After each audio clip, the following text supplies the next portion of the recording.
Welcome to the Max Future Weekly Podcast. All Apple talk and no chit chat.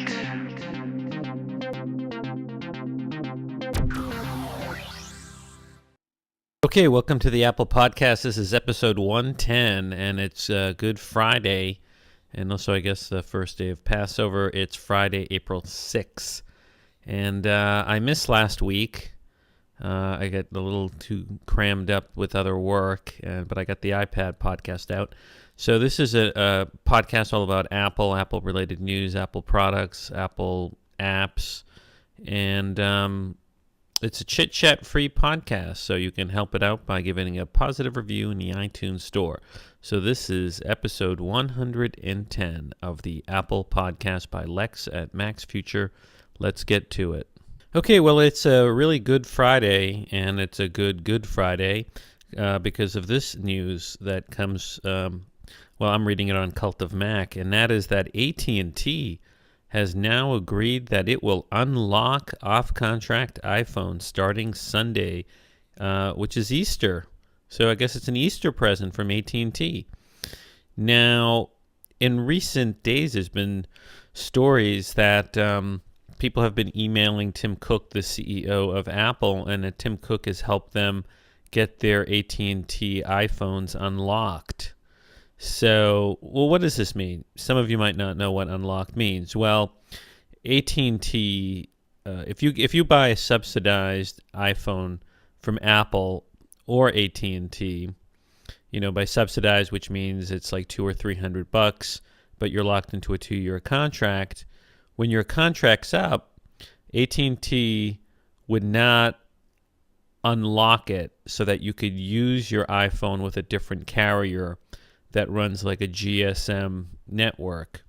Now, what does that mean? Well, technically, the cell phone chip in the iPhone can work on other GSM carriers. GSM is a technology for making cell phone calls that AT&T has and that T-Mobile has, and that carriers overseas have. But AT&T, being chintzy, wouldn't allow you to unlock your iPhone even after you're off the subsidy if you finished your contract. And that seemed kind of ridiculous. So you'd have to resort to all sorts of things like jailbreaking your iPhone and using some sort of unlocking tool in the jailbreak community to unlock your iPhone. Or you could buy a unlocked iPhone at full price from Apple and, off contract. So the beauty now is that even if you bought a subsidized iPhone from AT&T, you're going to be able to unlock it. So that's going to make it easier, for example, to sell it or use it overseas in Europe. Also, if you stay with AT&T, the beauty is if your contract's done and you unlock it, when you travel abroad to like Europe or to, Asia, where there's GSM networks, you're going to be able to just use the SIM card from another carrier that has GSM to use it on your iPhone. So this is really good news. You're not going to be able to use it on like Verizon's network if Verizon uses a different technology.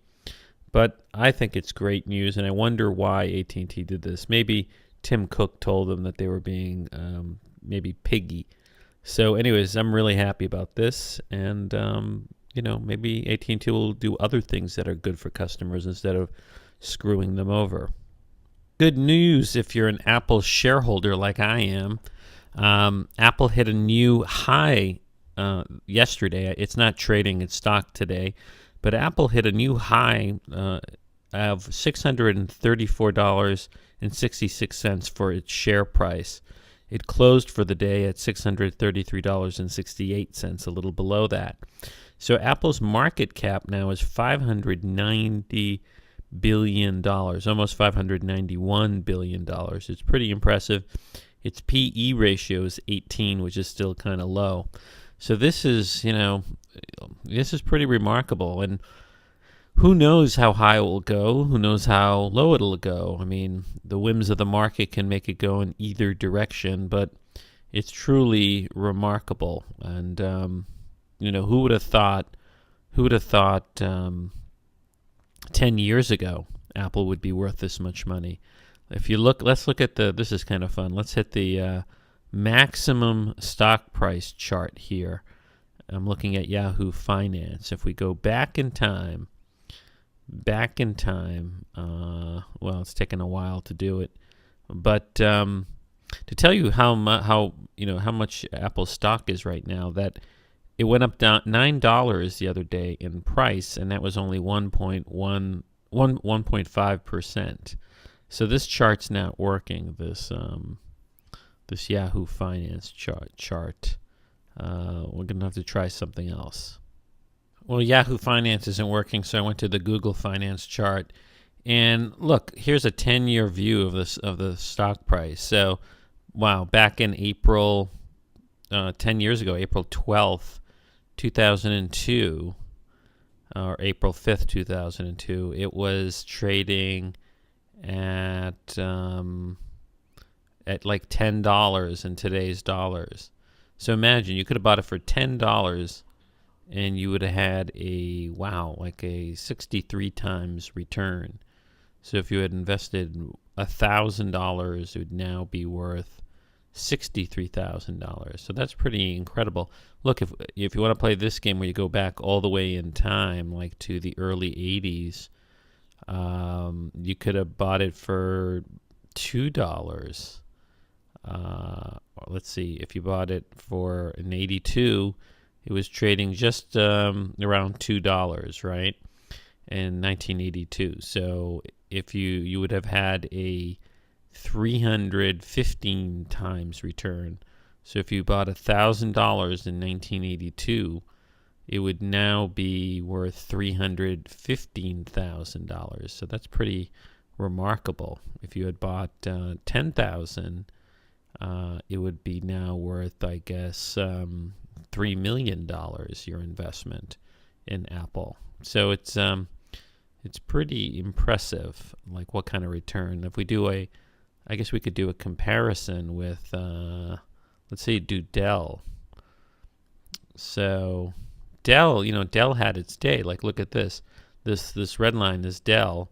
So if you bought Dell, the height of Dell was really like in 2000 in the .com boom, and now it's, I don't know, it's not really trading very well right now. Anyways, it is kind of fascinating to see how the stock has done and how Apple has done over the years.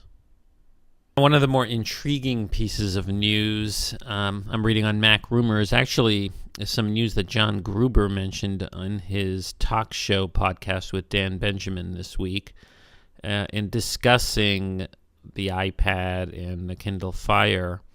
John Gruber, who's kind of hooked into Apple and maybe has contacts there, he basically said that his sources indicate that Apple has been testing a 7.85-inch iPad, and that he said that he was told by, quote, numerous people, end quote, that this size iPad is something that Apple has been noodling with.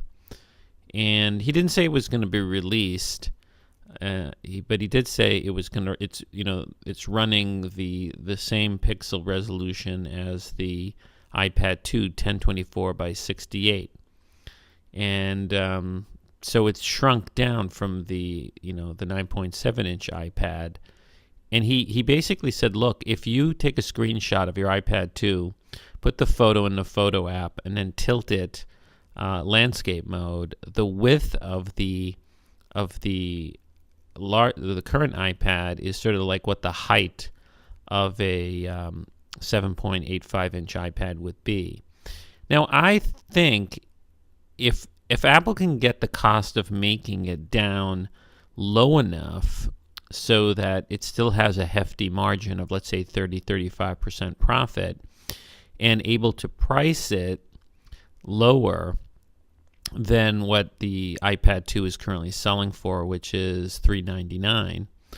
I think Apple should consider releasing it because I do think there is a demand for an iPad that's significantly lighter than the current iPad. I mean, the third generation iPad weighs more than the iPad 2, but it does weigh less than the first iPad. And the thing is, I think one of the reason like the Kindle Fire or the Kindle Ebook reader or the Nook Ebook reader are popular is because they're very light.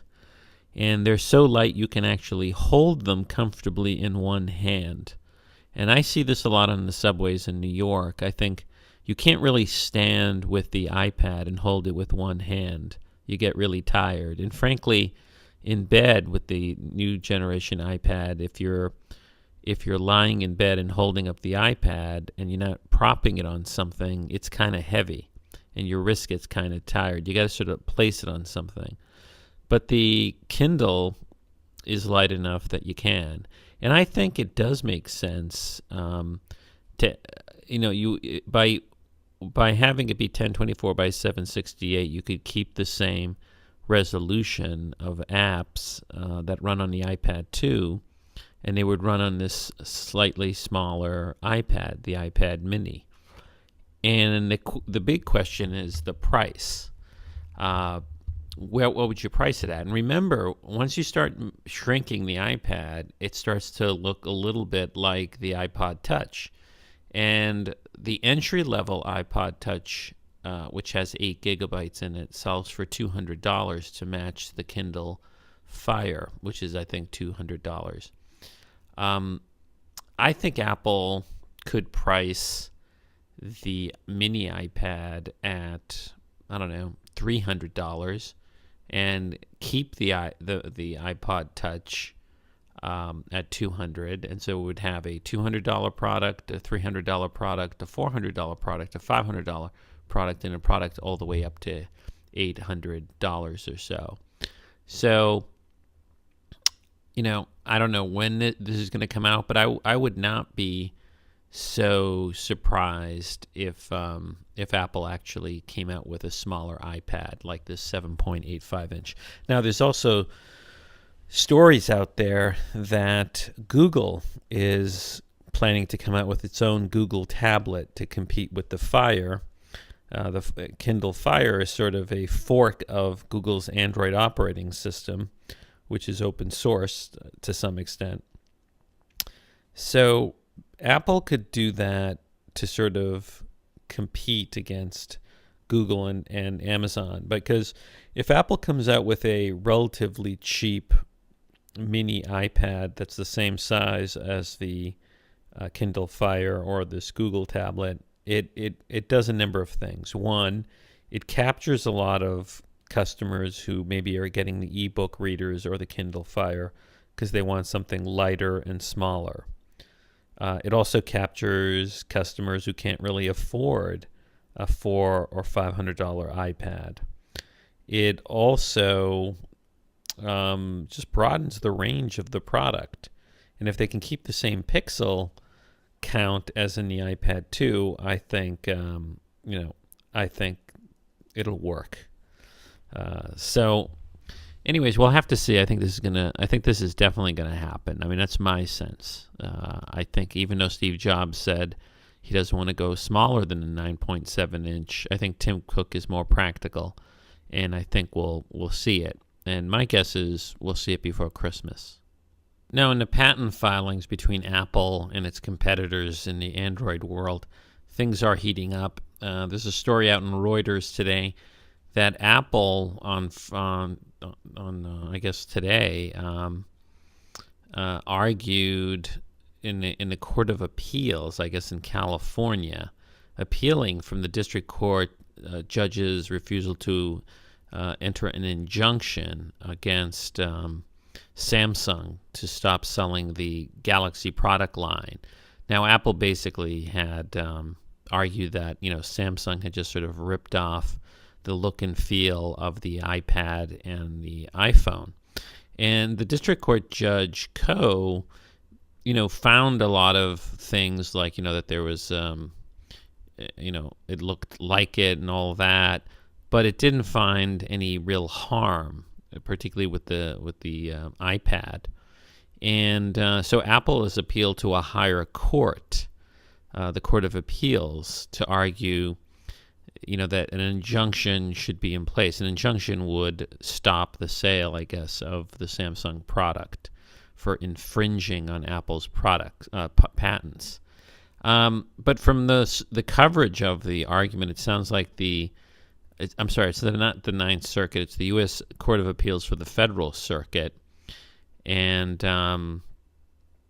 it looks like the judges weren't too favorable in how they were asking questions of Apple to overturning the district court's denial of the injunction. So I don't know. I don't think Apple's going to get an injunction. And these are very nasty litigations. And the weird thing is, Samsung's a huge supplier of Apple's components for the iPad and the iPhone. And it's a little weird. I mean, that you have a partner and you're suing your partner, you're competing with your partner. I wouldn't be surprised if Tim Cook comes to some sort of settlement on behalf of Apple with Samsung that maybe ends these very costly litigations. Now, in recent days, there have been stories that there is a Trojan horse infection of more than 600,000 Macintosh computers out there, I guess, through the web. And according to MacRumors, the infection has received increased media attention in the past day, including a splashed headline on the Drudge Report. And, well, Apple's addressing it because yesterday Apple released an update to Java for OS X Lion.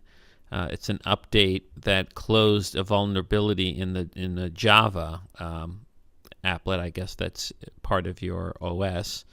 And Apple has released a second update to Java. And, basically this hopefully will, patch whatever vulnerability is that allows this Trojan to get in there. So, there's, I guess, you should just be careful and definitely upgrade your Mac to get this Java update. Now, what MacRumors points out is in the next version of Mountain Lion that's going to come out in the summer, Apple will include a feature called Gatekeeper, and the new system relies not only on the Mac App Store distribution as a means of vetting apps, but on a new identified developer program under which developers distributing their applications outside of the Mac App Store can register with Apple and receive a personalized certificate they can use to sign their applications. And that'll also help, protect, I think, Macs from vulnerability in the future. So, anyways, upgrade your software update and update your Macs. Now, one story that caught my eye in the last few weeks is something that relates to Foxconn. Now, Foxconn and Apple have, agreed to reforms at Foxconn and other subcontractors of Apple so that, workers there don't work too many long hours and that the conditions are good. But here's an interesting story from GigaOm.com, which is after audit, some Foxconn workers bristle at fewer hours. And apparently, as part of the reforms, Foxconn was audited by FLA, the Fair Labor Association, that Apple basically came to an agreement with to monitor Apple's contractors. Foxconn agreed to limit the overtime hours, and basically they could get 36 hours a week. It says here, violations included not paying workers proper overtime, working employees more than 60 hours a week, 49 is the legal limit, and up to 80 hours of overtime, 36 is legal. So basically the workers, are limited now to just 36 hours a week of overtime on top of 49. But apparently some workers are very upset because they want to work the long hours because, what I read on the web is that a lot of workers who work at Foxconn travel, have moved there from different parts of China, and their goal is to work hard there for a few years, earn some money, and then go back to where they are. And so they want to work and make as much money as possible. So GigaOm has a quote, I guess they're quoting from Reuters, that says, "We are here," this is one employee, "we are here to work and not to play, not to play. So our income is very important," said Chen Yamei, 25, a Foxconn worker from Hunan, who said he had worked at the factory for 4 years. Quote, "We have just been told that we can only work a maximum of 36 hours a month of, that's 36 hours a month of overtime. I tell you, a lot of us are unhappy with this. We think that 60 hours of overtime a month would be reasonable and that 36 hours would be too little," she added. Chen said he now earned a bit over 4,000 yuan a month, or $634. So, this does raise a question. I mean, is it fair to impose, labor standards from the West on to workers in Asia or in China? On the other hand, I mean, Foxconn was technically violating Chinese law regarding, overtime and such. And I guess if the government raised the overtime rate, then that would not be an issue then, right? I mean, if China officially said workers can work 60 hours overtime in a month, then it'd be harder for people here to complain about the labor conditions if the government of China, albeit a communist government, created such rules. Now, it's amazing how technology changes so quickly. Once high-flying RIM that makes the BlackBerry, and which really dominated the smartphone market for many years, is like falling apart. On the 29th of March, there was reports in something called Ubergizmo.com, I guess, reporting other news that said that RIM was getting out of the consumer market. Well, I think the CEO of RIM, the new CEO of RIM, was somewhat misquoted. He said, quote, "We plan to refocus on the enterprise and capitalize on our leading position in this segment. We believe that BlackBerry cannot succeed if we try to be everyone's darling and all things to all people. Therefore, we plan to build on our strength," end quote. So a lot of people took that to mean that RIM was abandoning consumers. But I think RIM's strategy is kind of silly, because what's going on now is that consumers are seeing incredible smartphones for themselves, like the iPhone or even the Android phones, and maybe even the new Windows smartphone, and they're bringing them to work, and they're telling their bosses and the IT departments at work, why do we have to have lousy smartphones at work? And most smartphones at work for many years have been BlackBerry, the RIM's BlackBerry. But the problem with the BlackBerry is that it's only really good for just getting email, sending instant messages maybe, and putting in your contacts or your calendar stuff. But you can't really run other apps. The other apps stink, and the surfing the internet with the browser on any BlackBerry is terrible. So RIM is just going down rapidly. Now, following that story, there was turmoil. RIM announced their quarterly financial results, and their fourth quarter results, their revenue missed analyst expectations.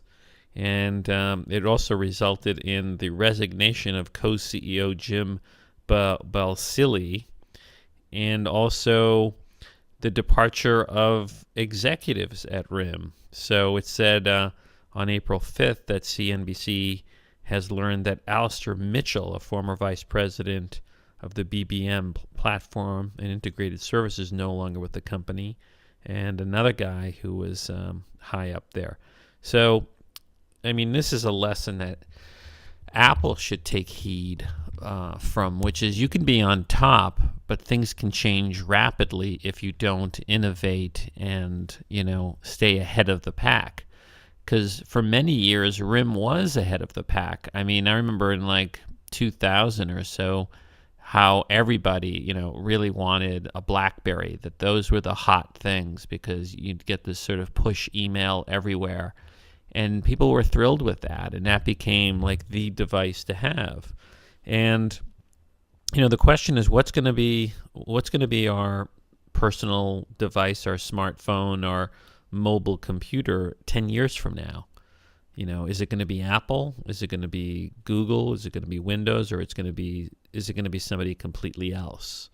And what's going on? I don't expect RIM to be around a year from now. The way things are going for BlackBerry, I wouldn't be surprised if a year from now RIM didn't exist as a company anymore, and maybe its assets will be acquired by someone. And one of the more interesting pieces of news that came out in the last few weeks was something on The Guardian's website entitled "Google's Android has generated just $550 million since 2008." Figures suggest. Data provided in response to Oracle claims suggest Google gets more revenue from iPhone use than Android ads and apps. And I guess this came out, there's a very nasty lawsuit between Google and Oracle. And Oracle is essentially claiming that Google's Android stole from, patents that Oracle had from acquiring Sun. And they got discovery in the lawsuit of how much money Google makes. And it says here in this article that actually Google makes more money from Apple products than from Android products. So that's kind of interesting.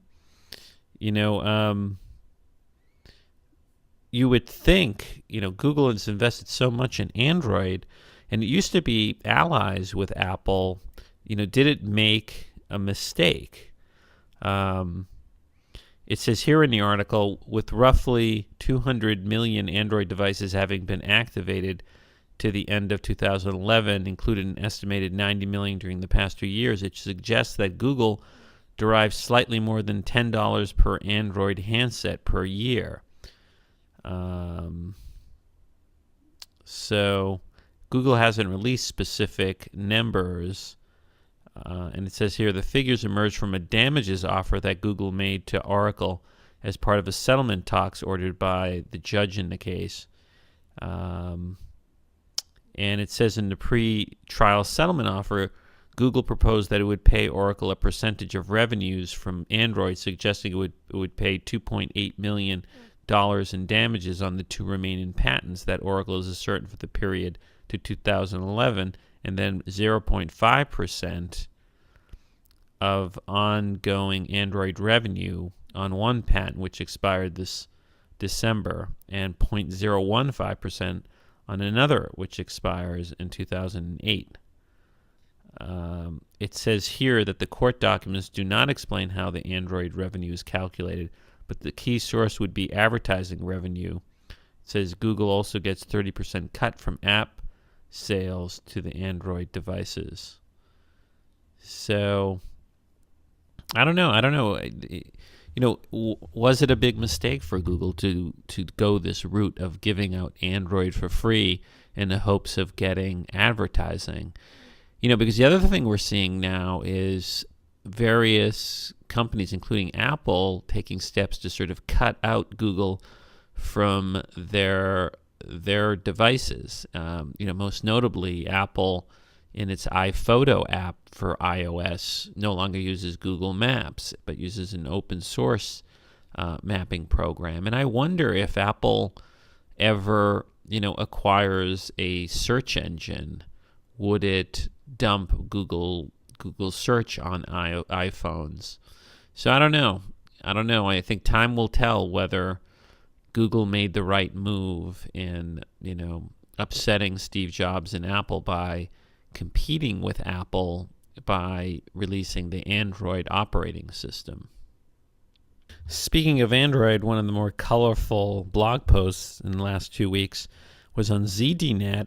A guy named Jason Perlow had an article titled "I'm Sick to Death of Android."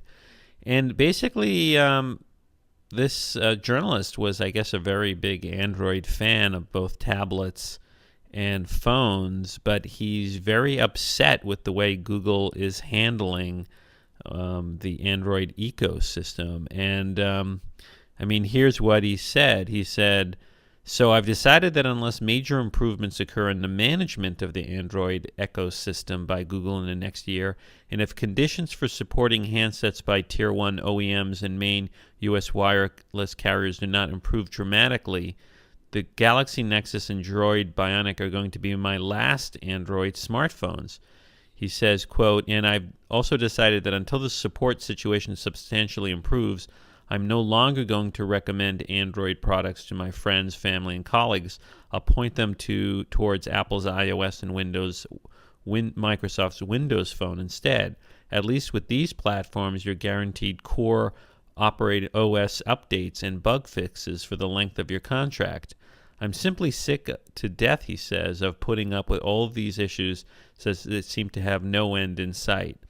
What I end up migrating to personally after my current contract is up, I have no idea at this point because it is some 20 months away. But I'm awfully tempted to put my Galaxy Nexus up for sale, bite the bullet, and pay full price for an iPhone 4S and a MiFi to handle my LTE 4G tethering needs when I travel. That's just how frustrated I am at this point with the entire situation." So he's upset because, in the Android world, depending on what carrier you're on, you might not get your updates to the latest operating system. And then the carriers have different installs of Android and put stuff on it. And then the support is all probably screwy because you think about it. First of all, it's almost impossible to call anybody at Google. So if there's something buggy with Android and you want to complain about it, you can't really call Google. And then what are you going to do? Call the cell phone carrier or the manufacturer of the device? With Apple, controls the iPhone, sells the hardware and makes the hardware and the operating system. So Apple's generally, accountable. Now, in the last few weeks, there have been reports that the Justice Department is investigating Apple and publishers regarding how, ebooks are sold in the iBook store. And then comes word in the last week or so that Apple and these publishers may settle with Department of Justice antitrust investigation over ebook pricing. So the whole issue appears to be that Apple has an agency model, which is like the App Store in selling ebooks. In other words, if you submit an ebook for sale to Apple, Apple takes 30% of the selling price, and you set the selling price, the publisher, not Apple. And this is very different than what Amazon does with ebooks. Amazon is the biggest seller of ebooks, and Amazon's on a wholesale model, which is Amazon is essentially buying the books at wholesale from the publishers and then setting its own price. Now, the book publishers don't like the fact that Amazon is setting a very low price and maybe barely making a profit on many ebooks because, the publishers see that as bad for business because when Amazon drops the price very low, it hurts other resellers like bookstores and other ebook makers, and it's just dropping the price and really actually putting some of Amazon's competitors like the bookstores out of business. And then the publishers are sort of beholden to Amazon. And now Apple sort of lured the publishers over to the iBook and said, look, you have the agency model. Now I guess what the Justice Department doesn't like is that Apple basically said, okay, you can set whatever price you want in the iBook store, but you have to make sure that that price is not higher than prices that are being sold anywhere else. So that's the part that the Justice Department doesn't like. Now, the Justice Department doesn't like that model because it can result in ebook prices not going down, but being held up being held up higher. But that may be a narrow way to look at things, because the reality is Amazon totally dominates ebooks online. And by driving down prices, Amazon is destroying the competition among other booksellers. So the Justice Department might be looking at this kind of narrowly. Scott Turow, who's, I guess, the president of like the National Writers Guild or something, he's come out against this. He's a former Justice Department prosecutor himself and a lawyer who wrote, Presumed Innocent and other famous books. And he's against this. And look, if Apple settles and says Apple's no longer going to have the most favored nation clause, then this is just going to strengthen Amazon. And maybe Amazon will totally dominate and monopolize the ebook market. So we'll have to see how this shakes out. Now, one company that's totally on the ropes is Best Buy, the big electronics store chain. And Forbes has an interesting article that came out entitled, "It's Death by Apple for Best Buy." And basically, Best Buy reported its earnings in late March, and there's been just lots of negative articles about the company, and it's not doing very well. And, part of the gist of this article is that, maybe Apple's responsible for Best Buy suffering. It points out that one of the reasons that Best Buy has been hurting was the spread of the Apple stores.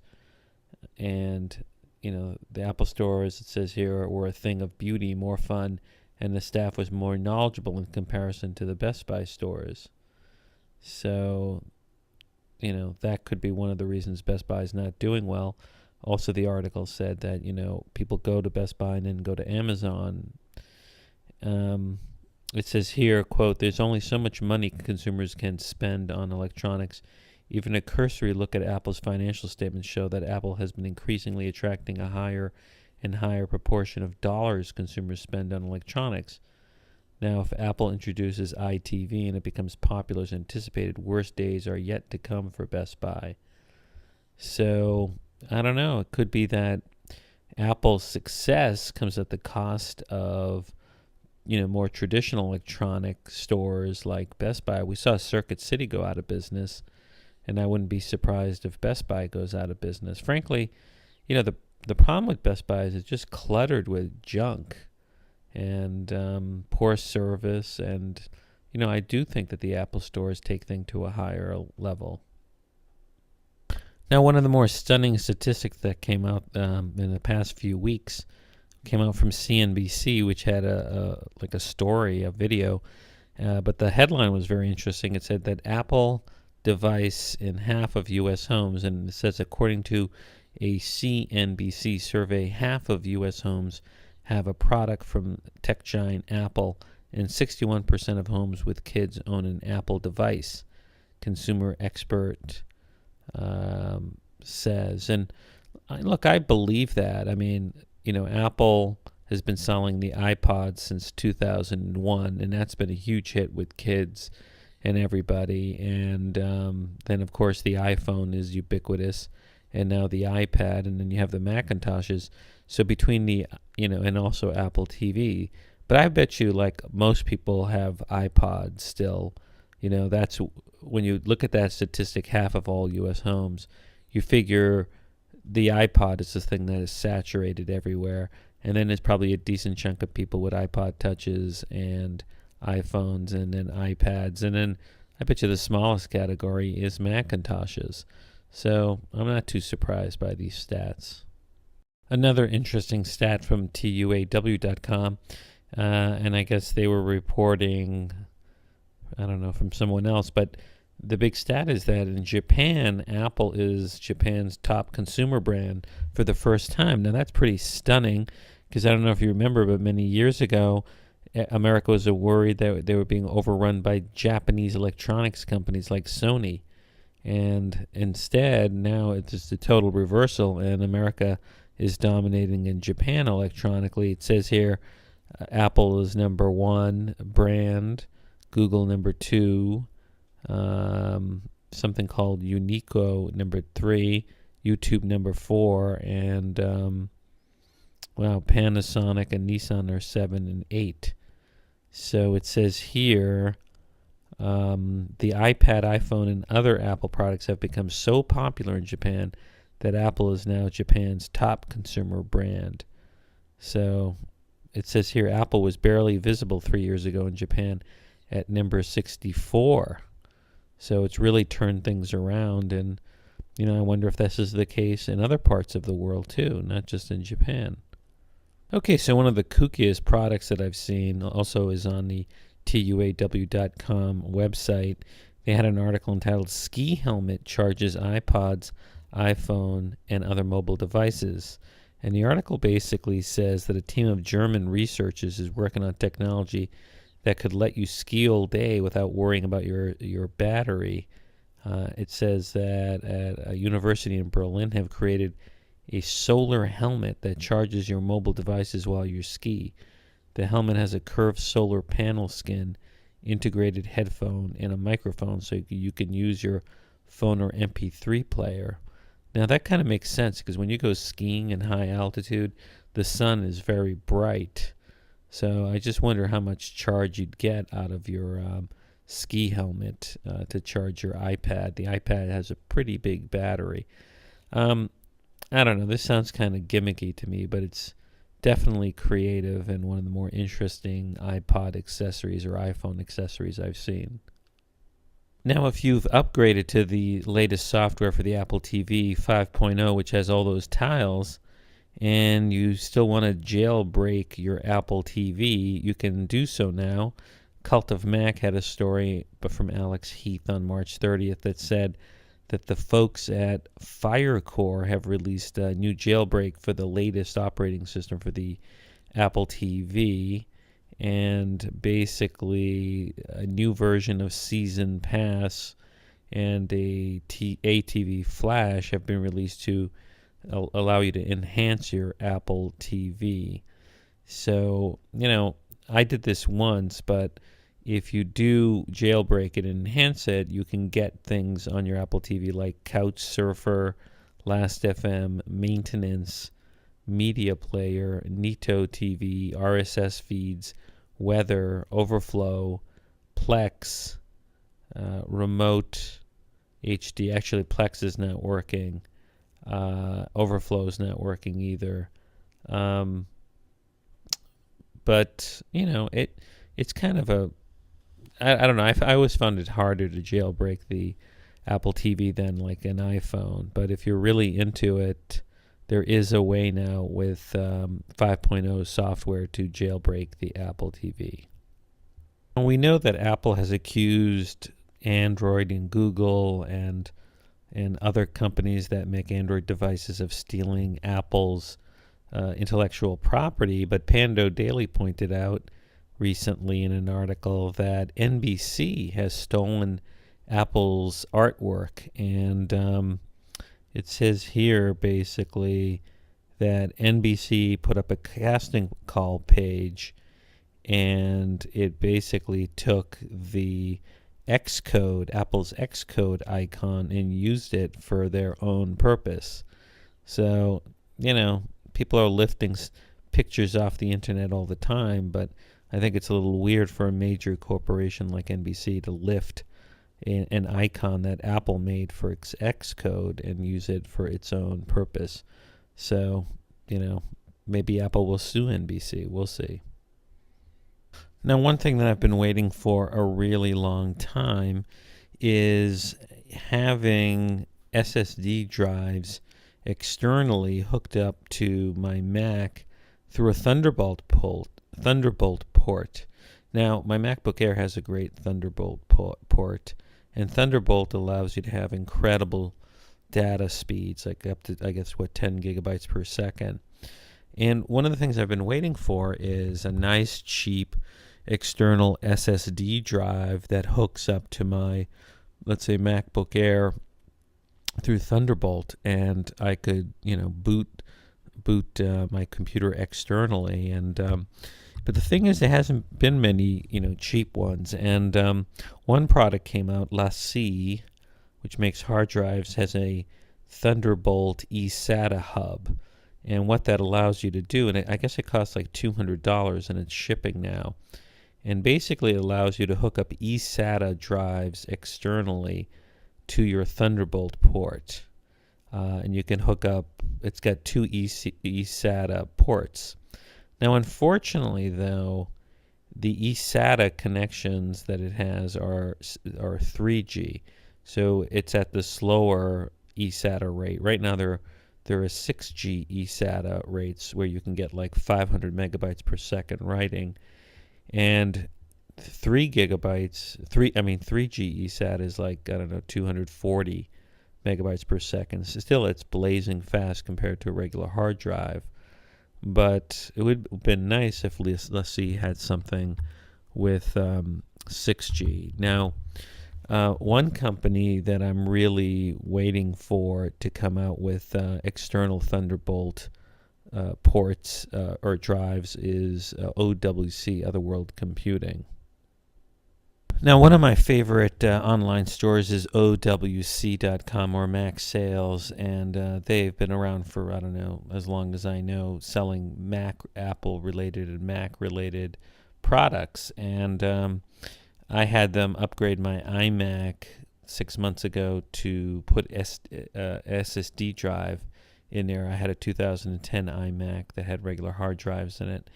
And one of the things I've been waiting for a long time is an external Thunderbolt drive that I can put a fast SSD in, like a 6G SSD like I talked about. Hey, so I called OWC and I asked whoever, one of the salespeople, hey, do you have any Thunderbolt SSD drives externally? And she said no. And I said, oh, well, are you going to ever get them? And she said something like, probably this summer. So I tweeted that, and OWC responded back and said, yep, all comes down to the other development partners involved in terms of timing. So that to me is like a confirmation from OWC that indeed by this summer we should be getting OWC selling some Thunderbolt SSD drives, which I think that'd be the coolest thing in the world. Now, one company that's making an external SSD drive that runs on Thunderbolt is Elgato. Now, Elgato is that company that, makes those sort of products that allow you to watch TV on your Macintosh by having some sort of connector to a cable company or a cable box. But Elgato, interestingly enough, came out with, I guess they're shipping it now, an external Thunderbolt SSD drive, one that's 120 gigabytes and one that's 240 gigabytes. It's expensive. The one that's 120 gigabytes is $429.95.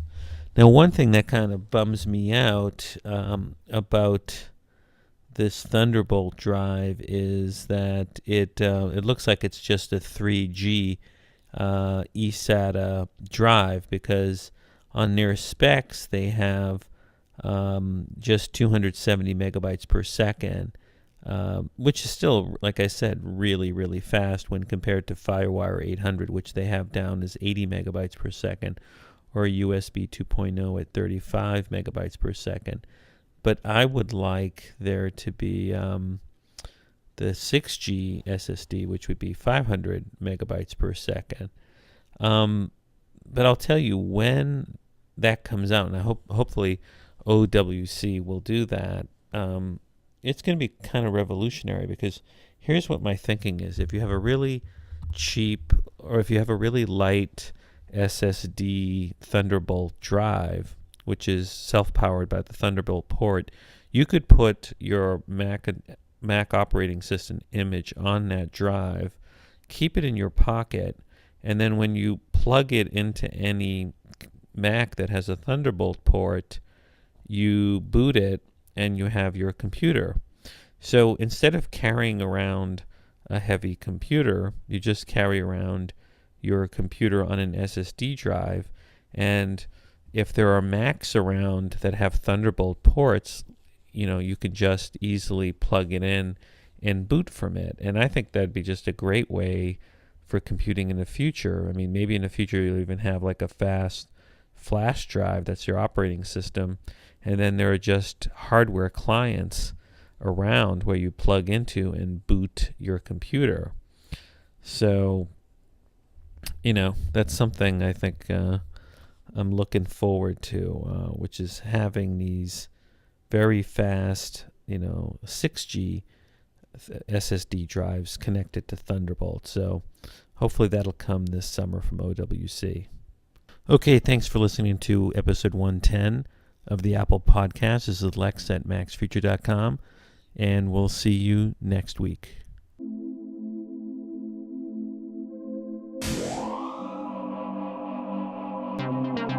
This has been a Max Future production.